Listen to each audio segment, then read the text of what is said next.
আমাদের হচ্ছে গিয়ে ঘরোয়া রান্না করা, ঘরোয়া পরিবেশে রান্না করা। আমি রান্না করতাম, এখন আমার একটা ছোট বেবি থাকার কারণে আমি আমার মা দুজনে মিলে রান্না করি। আর মার হাতের রান্না তো সবসময় ভালো হয়, এটা বলার কিছু নাই। আসলে যেখানে মার কথা বলবো সেখানে যে কোনো কাস্টমারকে যদি বলে যে আমি আমার মার সাথে রান্না করি, কাস্টমার অনায়াসে বসে যায়, তাদেরকে আমার কনভিন্স করতে হয় না। তো আমি আমার মা মিলে যেহেতু মহিলারা রান্না করতেছি, এই খাবারটা আমার হাজব্যান্ড খায়, আমার কাস্টমার খায়, আমার বাচ্চা খায়, প্লাস হচ্ছে আমিও খাচ্ছি।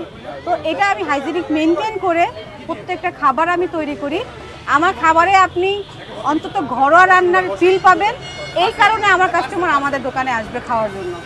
মিরপুর 2 নম্বর শেরেবাংলা স্টেডিয়ামে 4 আর 5 নম্বর গেটের মাঝখানে আমার ব্যানার দেওয়া আছে তুইনবার খিচুড়ি ঘর। যেহেতু এটা একটা ছেলেদের নামে, আমার হাজব্যান্ডের নামে, কিন্তু দোকানদারিটা আমি নিজেই করি।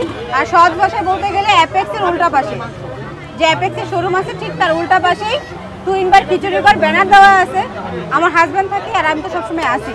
আমরা থাকি বিকাল 5টা থেকে রাত 2টা 3টা পর্যন্ত, যতক্ষণ খাবার থাকে।